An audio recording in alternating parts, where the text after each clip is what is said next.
明かりの灯らない蛍光灯、明日に起きてる天皇上に開幕戦打ち上げていなくなんないよね。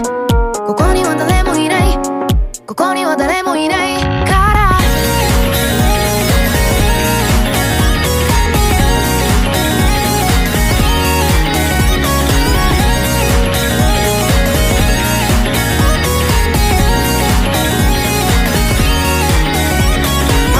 救いはないよ。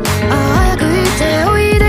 難しい話はやめよう。とりあえず上がって酒でも飲んでさ、いつも誰にでも言うことを繰り返してる。完璧な演出と完